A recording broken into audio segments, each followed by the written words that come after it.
Will you all please join me in the Pledge of Allegiance?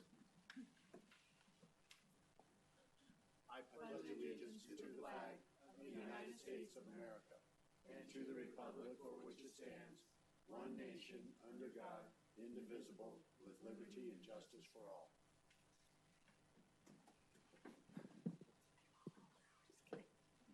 Madam Secretary, will you please take the roll? Commissioner Kish is present. Commissioner Keys is present. Commissioner Maloney is present. Vice Chairman Barnes is present. Commissioner Walters is present. Commissioner Steiner is present. Chairman Bray is present. We have a quorum. Thank you, Madam Secretary, and everybody's here tonight. Agenda item number 4 is the minutes. Those have been provided on our new iPads. I'll entertain a motion to approve the minutes from October 10th, 2018. Mr. Chairman, I move that we approve the minutes from the October 10th meeting. Second. It has been moved by Commissioner Kish, seconded by Commissioner Steiner, to approve the minutes from October 10th, 2018. Is there any discussion? Seeing none, all those in favor signify by saying aye. Aye. All those opposed, same sign. Motion carries. Thank you. At this point in time, this is the public comment period, and now is the time for citizens who would like to address the Planning and Zoning Commission on any non-agenda items. Is there any speaker cards or anybody on any non-agenda items? Non-agenda, ma'am. Seeing none, we will move on. Item number 6 is the disclosure of ex parte communication. This is the opportunity for commissioner members to disclose any ex parte communication prior to this meeting. Is there any? No. Seeing none, we'll move on to item number 7 is old business. There is no old business, and we will move right into new business. Mr. Chairman, I move that we adjourn briefly for an executive session before we begin new business. Okay, is there a second? The second. It has been moved by Commissioner Barnes, seconded by Commissioner Kish to adjourn into executive session. Is there any discussion? Seeing none, all those in favor signify by saying aye. Aye. All those opposed say nay. Nay. Oh, sorry, no. We are adjourned into executive session.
We'll reconvene the planning and zoning meeting. My apologies, we just were seeking some legal advice from our attorney. We'll continue on with agenda item 8.1. I will open the public hearing for a use permit, assisted living home, and Katie is going to present this evening. Thank you, Chairman, members of the Commission. The proposal before you tonight is for use permit to request a waiver to the separation requirement for group homes. The proposed group home is located at 4349 North 161st Avenue, which is in the Palm Valley Phase 5 neighborhood. As you can see from this map, there is an existing facility located at 16195 West Glen Rosa, which has 7 to 10 residents. And then the proposed facility is located here, kind of on Charles and Pebble Creek Parkway. According to the zoning ordinance, a group home, which is referred to as an assisted living home in the City of Goodyear zoning ordinance, if it has 6 or fewer residents, it can locate in any home within the City of Goodyear. This is consistent with the Fair Housing Act and the City of Goodyear's definition of a family, which is any group of individuals that are unrelated, 6 or fewer. Now, what we do, though, is if you want to have a group home with 7 to 10 residents, you can do so as long as you're separated by a quarter mile from other group homes that have 7 to 10 residents. This is an administrative review and approval by staff so long as you meet the separation requirement. The purpose of this separation is to ensure that neighborhoods keep their single-family residential feel. There can be issues if you get into higher densities with things such as parking in a residential neighborhood if the density increases. And I should note that separation is a quarter mile, which is also 1,320 feet. The current house is located 1,145 feet from the existing home, and that is measured from the property line to the property line. So they do not meet it by 175 feet. We do allow for the consideration, again, this is consistent with the Fair Housing Act, which says that there should be some kind of process to consider waivers, and we use the use permit process to consider waivers to the separation requirement. To achieve a use permit, you have to meet 2 conditions: that granting the use permit will not be materially detrimental to persons residing in the area, and also that the proposed use is reasonably compatible with uses in the surrounding area.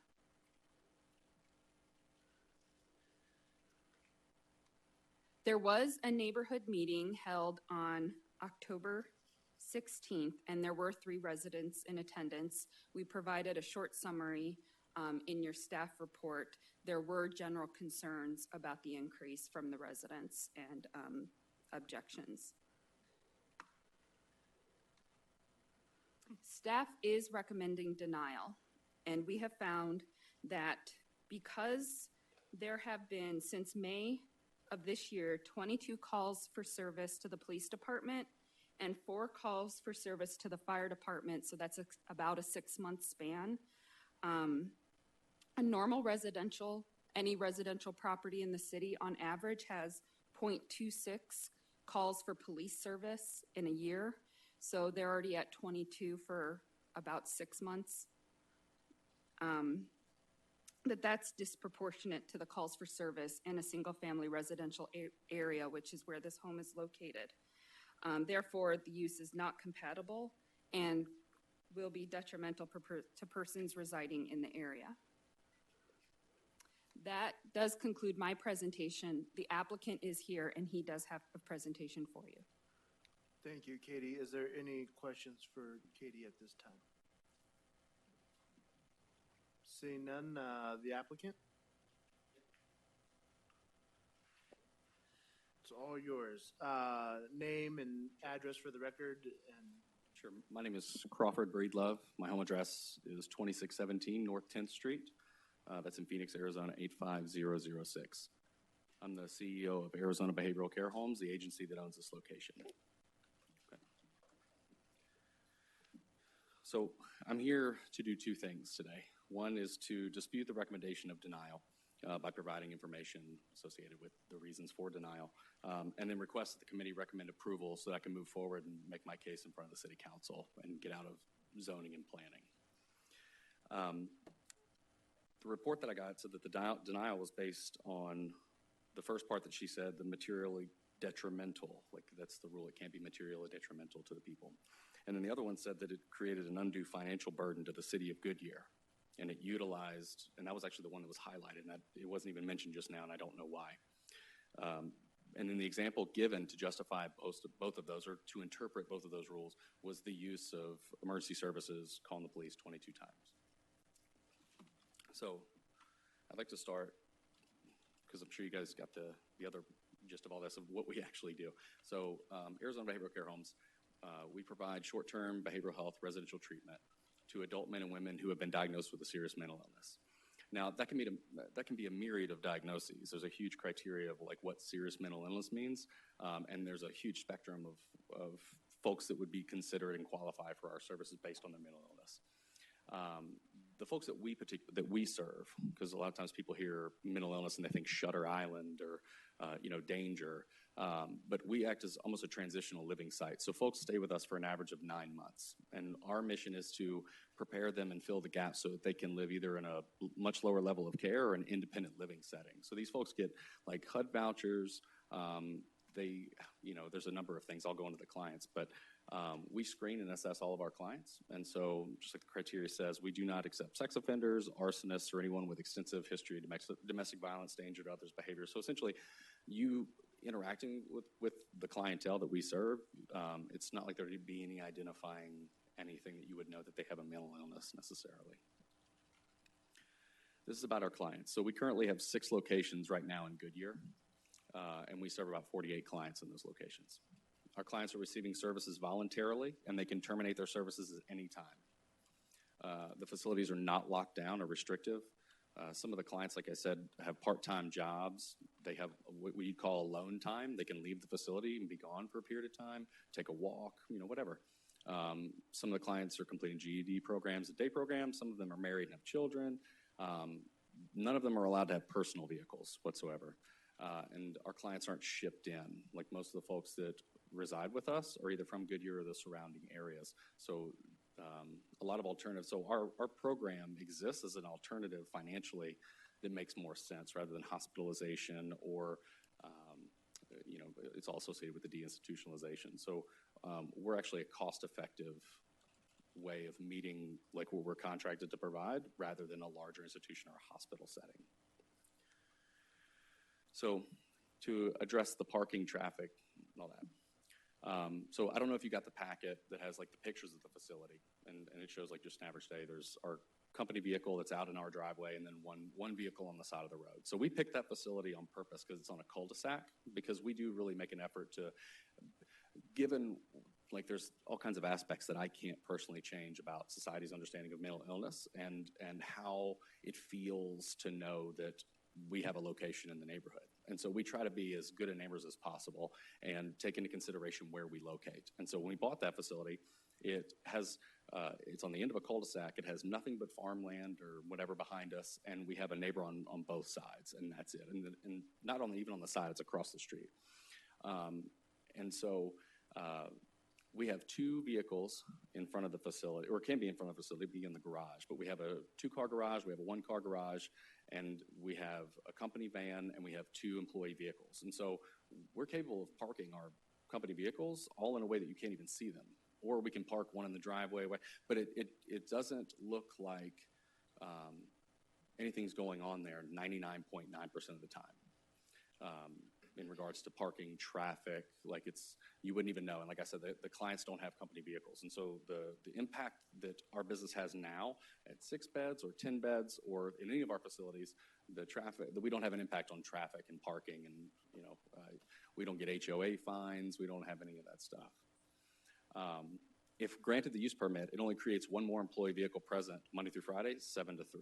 And so it would go to 3 vehicles and a van. And like I said, that could all be parked on property. We don't even need the cul-de-sac parking. And so that addresses the parking part of the materially detrimental. So the neighborhood meeting outcome. So 3 people did attend. They represented 2 households. It was a husband and wife from the next door neighbors, and then a gentleman from the house on the other side of them. And the couple are the ones that reported issues. They reported that they could smell cigarette smoke oftentimes when they're outside. Sometimes they hear the guys talking loudly in the backyard and sometimes use profanity. And then they complain that our van isn't always parked in the garage. And the third neighbor, he didn't have any specific complaints about how it impacts him. It was like he was there to like learn and ask questions and this and that. But he also reported after I presented to them that he calls the police to report anytime he sees one of our clients unattended walking around the neighborhood, or anytime he's out of the facility, or any of them are out of the facility unattended or alone. And so that'll be pertinent here in a second. And so what was done was, to address their concerns, I changed the designated smoking area of that facility to the opposite side of the yard, back behind the side of the house. And so now there's an additional 80 feet and a house in front of where these guys smoke, in an attempt to cut down how that may impact them when they're in their backyard or this and that, plus the volume of the speaking and this and that. We implemented a quiet time policy and covered that was signed by all the residents, and then we put on a presentation about using respectful language and inform them the neighbors have small children and how that could potentially impact them whenever they use profanity. And then I instructed the facility manager to store the van in the garage when it's not scheduled for use, in an attempt to, respond respectfully to the complaints the neighbors had. And so this is the 2 parts of the recommended for denial that I wanted to address. So materially meaning substantially or considerably. That means very significant. Detrimental meaning tending to cause harm. So I feel there's absolutely no justification that the implication that the number of calls made to the Goodyear Police Department, which again I'll address here in the second part, creates a substantial and considerable amount of harm to the neighborhood or the public's welfare. In the report that I got, they didn't provide any examples or any explanation to the claim, and 0 of the calls that were made were in regards to violence or dangerous situations or anything that would cause any harm or material detrimental situations for neighbors or anyone in the neighborhood. And again, only 3 people came to the neighborhood meeting to even ask questions or oppose this. So if the reality of the situation reflected the presentation that they're presenting, I suspect more people would have attended to voice their concerns. 2 or their minutes. opposition. So here's the facts. We're not in any way, shape, or form a guardian or a parental unit for the clients. And out of the 22 calls, 4 were actually made by an employee of our company from our home. And they were made another one for a number of mental health reasons that we'll cover there. The remaining 18 calls were mostly made by clients using their personal cell phones and neighbors reporting clients unattended or afraid of the clients being alone out in the neighborhood. 2 months ago, I did a training for the Goodyear Police and actually informed them of what the laws were, what the specific rules were, and what they can and can't do. And they were actually really receptive to it, and it was a pretty effective training. Getting down to the undue financial burden of Goodyear, this is just operating expenses, money directly back into the city of Goodyear, whether it's property tax, the payroll for the 40 to 42 folks that we employ in Goodyear, operating costs, the maintenance of the facilities and everything associated, community activity, outings.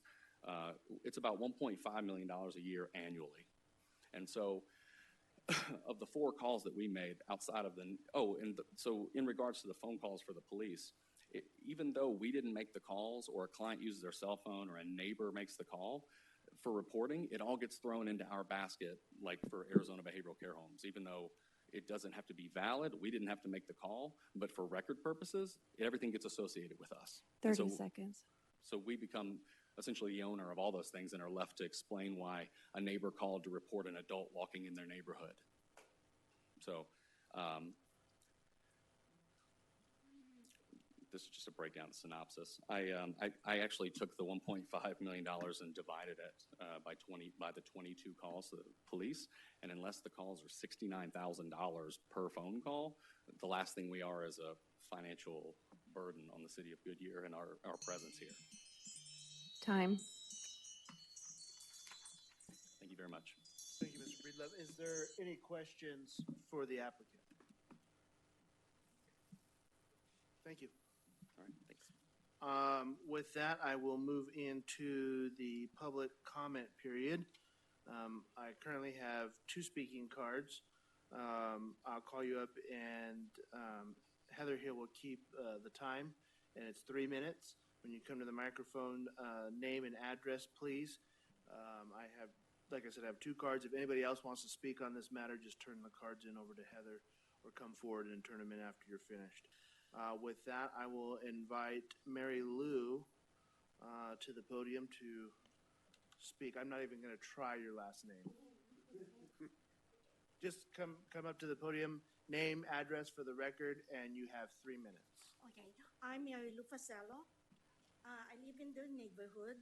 Our address is 4340 North 161st Avenue, Goodyear, Arizona.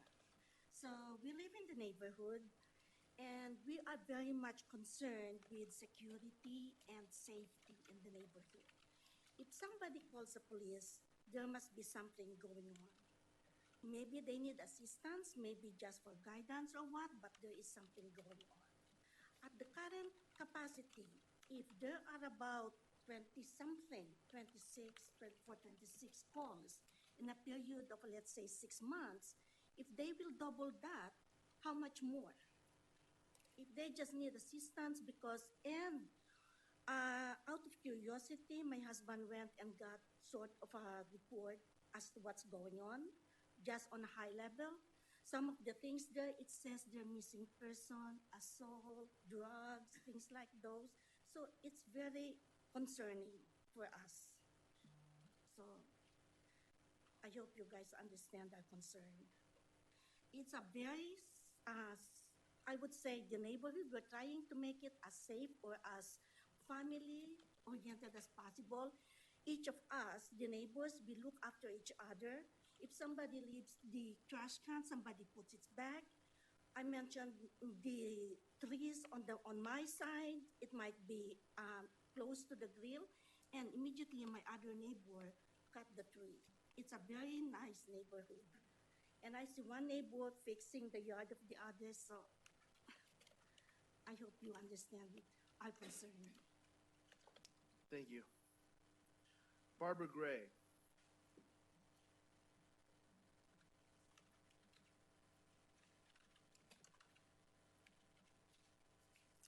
Good evening. I've been a resident of the neighborhood that we're living in for 9 years. We're at 4350, right across the street, north 161st Avenue. There were 26 police called to that address across the street. We've witnessed several. The feeling of safety, gone. I mean, we had a wonderful cul-de-sac. The van I have never seen parked anywhere but outside. I don't see the vehicles. They're parked on the road, and there's several times that we've come home, and I even took pictures but didn't bring them, but of the whole, even in front of my home, vehicles for, I don't know if they're meetings or what, but we were led to believe the assisted living was, I don't know how we got this idea, but we were led to believe that it was for the elderly, and we know that people need help. But with these 26 police items, a couple of them being aggravated assault, fights, some of them being a missing person. I mean, these aren't just from a couple neighbors. We've never called the police. But we have a little 8-year-old girl living right next door to this home, and they are very concerned, but they could not make it tonight. The meeting on October 16th, I have no idea what happened, but we knew nothing about it. So now they have, plan to almost double the occupancy across the street. And we are very anti of that happening. It's bad enough the way it is. The way that it's affecting our property value, our neighbor has had their home on the market for a while. It was a desirable area, and that sign is gigantic. And the property value had to be dropped $20,000 in just like a 3-week period, and still no interested people. Also,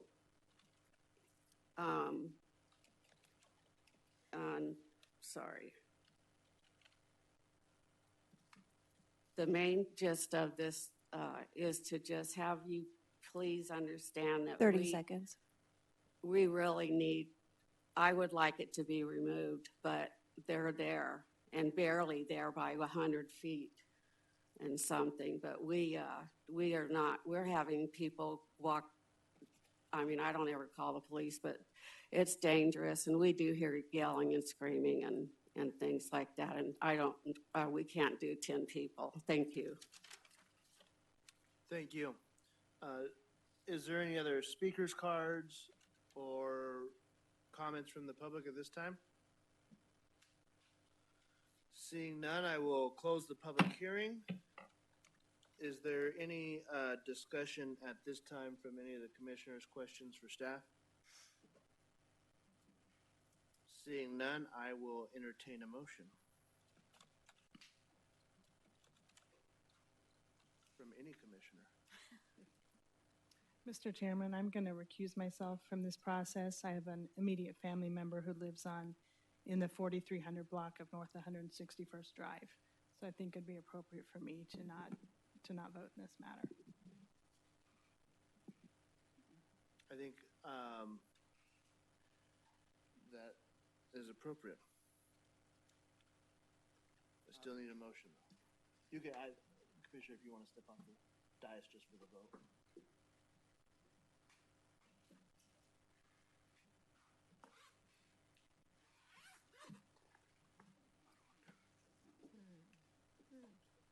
Mr. Chairman, I move that we follow staff's denial of item number 18-300-0007. Second. It has been moved by Commissioner Kiss, seconded by Commissioner Steiner, to follow staff recommendation of not approving the special use permit of item 18-300-00007. Is there any discussion? Discussion, seeing none. All those in favor signify by saying aye. Aye. Aye. All those opposed say nay. Motion carries. Thank you. Just for clarification, I think everybody needs to know that this is just an advisory board, so it does move to the council for their final decision. And if I may, it's scheduled for November 26th, City Council meeting. Thank you, Katie. We'll move on to Commissioner Maloney's back. Perfect.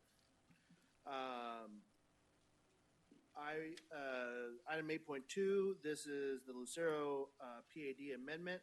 And with that, I will open the public hearing, and Katie will present on this as well. Thank you. This is a PAD amendment request, which includes 4 parcels in the Lucero area of Estrella.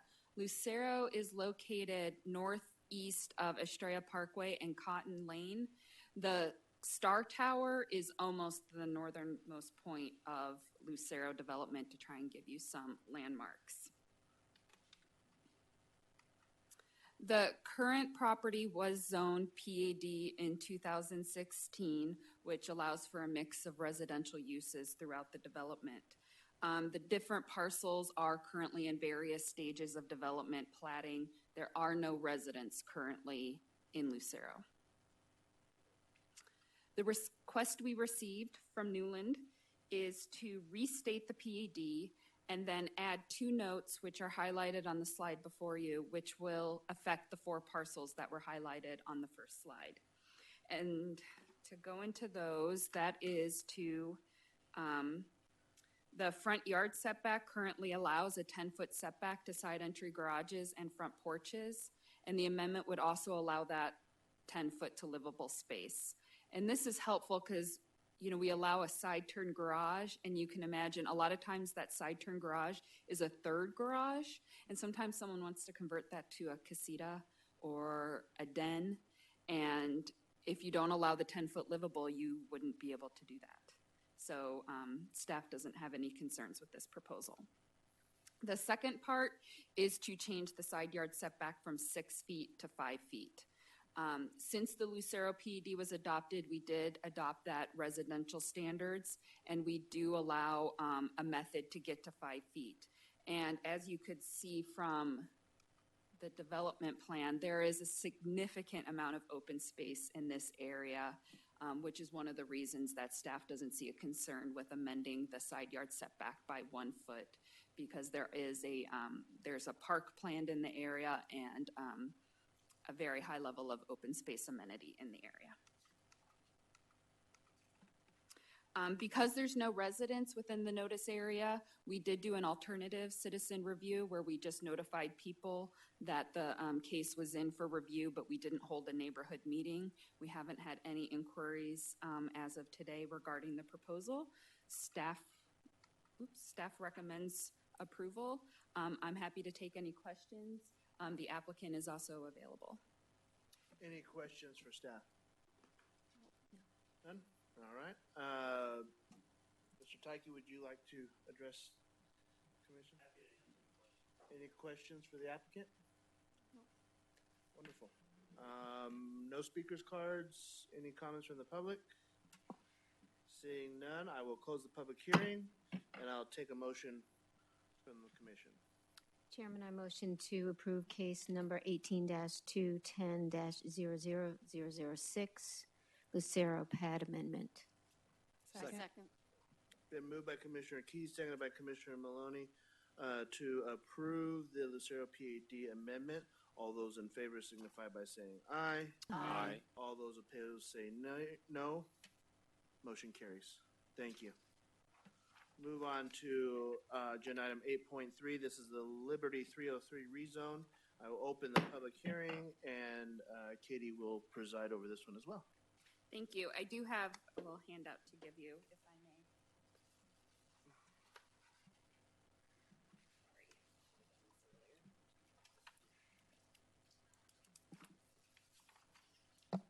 Thank you. Thank you.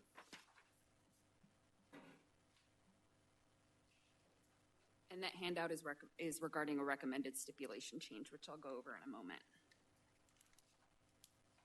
This subject property is located south of Camelback Road and west of Cotton Lane. It was originally zoned in 2006 and was known as the Camelback 303 PAD. The subject property was designated as I-1 with a PAD overlay. The PAD overlay regulations pretty much focused on design, such as limiting the size of the industrial buildings and other design characteristics.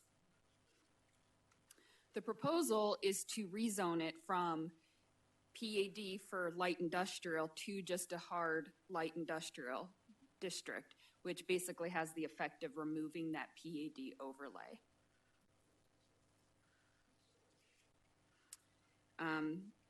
This area is designated as industrial by the general plan. It's also within the Luke Air Force Base noise contours. So that area, that noise contour limits the types of uses. So it couldn't be certain retail uses. It couldn't be residential uses. So industrial is appropriate for the area. Since 2006, there has been a lot of changes to industrial type development, which is why those development standards needed to change. As you could see in the staff report and the draft ordinance, there were recommended stipulations, though, especially since the property to the west is designated for residential, to provide buffering for that residential land use, though. There are no residents in the notification area, so again, we use the alternate citizen notice. We did receive one general inquiry, but no concerns or objections were noted. They were just interested in what was going on in the area. The changes to the stipulations that I provided you. Stipulation number 12, we had originally included that. That was part of the 2006 zoning to include this, to adopt noise mitigation technologies to minimize noise. So since it was in the 2006, we had just carried it over, and then after staff and the applicant discussed it in more detail, we realized that we don't have any definition for what noise mitigation technologies includes and would have no idea how to implement that. Staff feels that the stipulations we have included for the landscape setbacks and height reductions are appropriate to reduce to mitigate any potential noise. The uses are also light industrial uses, so such as like outdoor heavier uses are only allowed in a I-2 general industrial use. So those kind of uses wouldn't be allowed in this district.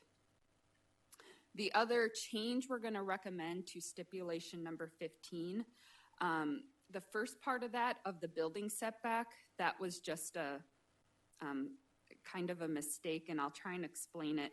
It's kind of strange because we have a minimum 30-foot building setback and a minimum 30-foot, and we added some language to make it more clear, unoccupied landscape yard from the property line. So basically what this means is there, in the zoning in the city's zoning ordinance, between residential and industrial, we require a 10-foot minimum landscape strip. So the applicant is proposing to increase that to 30 foot. So they're providing more than required. So in a landscape strip, you can't have parking areas or drive aisles or building. It has to be landscape. So if there was, say, a drive aisle, the building might be pushed back more than 30 feet, but at a minimum, it would be 30 feet. But again, it's just clarifying that there can't be any parking areas or drive aisles. A driveway could possibly cut, but there's unlikely to be a driveway between the residential and non-residential use. So we are recommending the proposed language, which is in front of you as well. Other than that, the proposal meets the Goodyear General Plan and all requirements and codes and ordinances, and so staff recommends approval with the updates to the two stipulations that was provided to you. The applicant is also here, and they do have a presentation. Thank you, Katie. Are there any questions for Katie at this time? The applicant would like to come forward and give a very brief presentation. You got it. You guys didn't say Ed today? No Ed today. I have dark hair. Ed has no hair, right? Was that the giveaway? Tell Ed we missed him. Yeah. He's in Nebraska. He's going to the Cornhuskers game. Good evening. My name is Brian Greathouse. Address is 702 East Osborne Road. We appreciate staff's recommendation of approval, and thank you, Katie, for the thorough presentation. We're okay with stipulations 1 through 17 with the modifications to stipulation number 12 and 15A and 15B. We have no known opposition on this case. I'd be happy to answer any questions you have. If you want to go through some site plans, we can do that. It's an industrial development, and we're happy about it. Liberty's excited to bring jobs to Goodyear. Any questions for the applicant, or do you wish to see any more? We're good. You got off easy. Thank you. Thank you. Are there any speakers cards? Any comments from the public? Seeing none, I will close the public hearing, and I will ask for a motion. Mr. Chairman, I have to pull up the number. Okay. I move that we approve item 18-200-00009.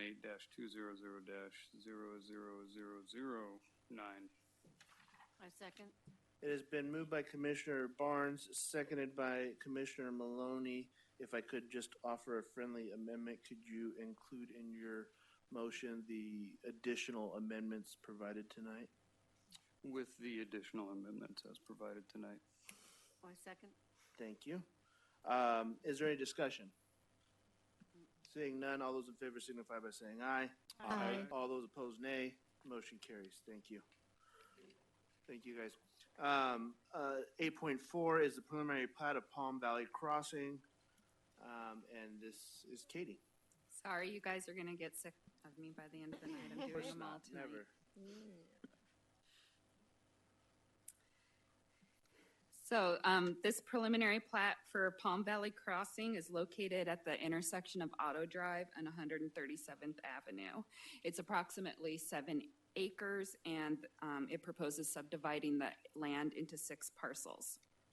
The PAD allows a unique list of uses. It's called an auto-related commercial service commercial. It allows various commercial and light industrial uses.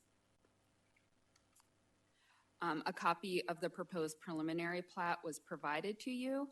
As you can see, there's 6 lots and 3 buildings, so the buildings will have 2 lots and have a lot line going down the building.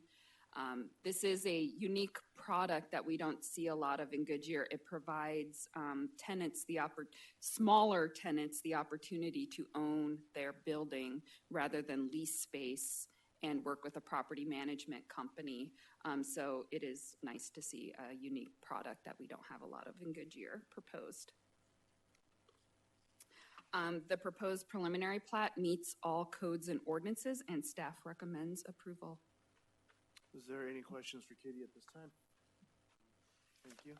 Is the applicant here, and do you wish to address the commission? Any questions for the applicant? No? Perfect. With that, I'll take a motion. Mr. Chairman, I move that we approve item number 18-500-00014. Second. It has been moved by Commissioner Kish, seconded by Commissioner Steiner to approve the preliminary plat from Palm Valley Crossing. Is there any discussion? No. Seeing none, all those in favor signify by saying aye. Aye. All those opposed say nay. Motion carries. Thank you. 8.4, this is the preliminary plat of the La Privada, and Katie's up again.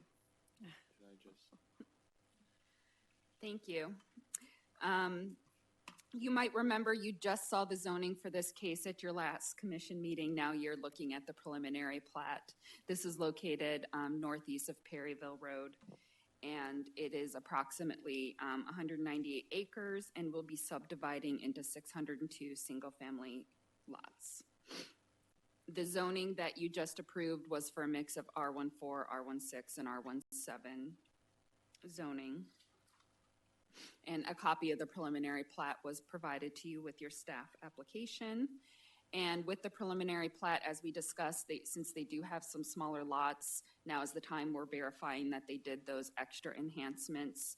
They are meeting the ordinance and all requirements to provide the smaller lots that they requested, which you can see includes detached sidewalks in those areas with the smaller lots, pavers, publicly accessible trails, and then additional open space amenities, which was also provided to you.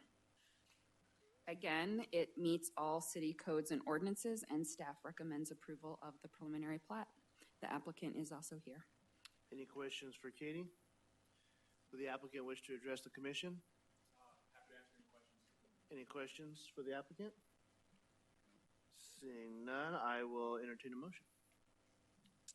Mr. Chairman, I motion to approve case number 18-500-00004, preliminary plat for La Privada.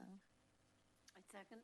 It has been moved by Commissioner Keys, seconded by Commissioner Maloney, to approve the preliminary plat for La Privada. Is there any discussion? Discussion, seeing none. All those in favor signify by saying aye. Aye. All those opposed, nay. Motion carries. Agenda item 8.6 is preliminary plat for Hudson Commons Parcel 2. Katie. Last but certainly not least, the Hudson Commons residential preliminary plat. It has been a couple years since this area was zoned, since the Planning Commission saw it, but you did just see the use permit for the Culvers near this preliminary plat. Mm-hmm. This is located southwest of Estrella and Van Buren. It includes approximately 66 acres adjacent to the Wildflower Ranch neighborhood and proposes creating 250 single-family lots. The zoning does allow for single-family residential development. And this one came in before. This is one of the developments that actually inspired us to create our own small lot zoning districts. So in their PED, they had a list of different design enhancements that they had to do, and the ones that are appropriate to be reviewed at preliminary plat have been reviewed, such as separated sidewalks. The city has found that the preliminary plat does meet all the PED and requirements, as well as other city codes and ordinances, and staff recommends approval of the project. Again, the applicant is here for any questions. Any questions for Katie at this time? Does the applicant wish to speak? Answer questions. Any questions for the applicant? Awesome. With that, I'll entertain a motion. Mr. Chairman, I move that we approve 18-500-00013, preliminary plat for Hudson Commons. I second. Moved by Commissioner Kish, seconded by Commissioner Maloney to approve the preliminary plat at Hudson Commons. Is there any discussion? Discussion seeing none. All those in favor signify by saying aye. Aye. All those opposed, nay. Motion carries. Thank you. Staff communication. Mr. Chairman, Commission, Katie did such a great job this evening. I'd like to thank her for taking all the presentations. Yeah, Katie. And she's going to do the staff communication. I'm kidding. I'm kidding. I've got a couple things to follow up with you on. As we always do, we kind of give you the report of council actions from the cases that the commission has recently considered. All of these were considered at the October 22nd city council meeting, so not too long ago. The first one considered was the use permit for Culver's that Katie referenced in Hudson Commons adjacent to Australia Parkway, so that was considered and approved by council. The La Privada rezone, again, which we considered the plat for tonight, to rezone that from PAD to that R14, R16, and R17 zoning district. This is the one that the commission recommended a portion of the project having one-story houses on the east side. The council held the public hearing. There were some speakers at the council meeting. The applicant requested that stipulation be removed, and the council voted to approve it and remove that stipulation of the one-story homes. The preliminary plat for Australia 7.1 was approved on October 22nd. Likewise, the Cantamia parcel number 32 and the Australia parcel 11A1. These are all residential components going on in the Australia area as well as in Cantamia. The Palmgate preliminary plat over here on Van Buren in front of the storage facility, that was likewise approved on October 22nd. And then finally, the large project that we had all been working on for a number of months, the Rainbow Valley PAD, which you all considered, was also approved with the corresponding development agreement, which you guys are not part of, but dealt with infrastructure issues and things of that nature, was also approved on October 22nd. So that concludes my staff presentation, a summary of the cases.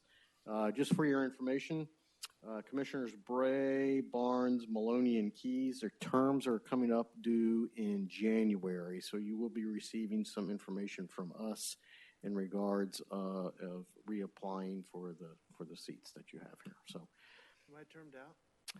I'm not sure. We haven't quite looked at that yet. We just got that information this afternoon, so we'll be looking at all that. We'll let you know. Perfect. I'm okay if I am. So that concludes our staff presentation. I want to wish each and every one of you happy Thanksgiving to you and your families. If you're going somewhere, hopefully safe travels. If you have family coming, hopefully they have safe travels. And we appreciate your volunteerism to the city. Thank you. Thank you. Thank you, guys. Same to all of you. Great Good job, job Katie. tonight. Appreciate the guidance and assistance. And with that, meeting adjourned.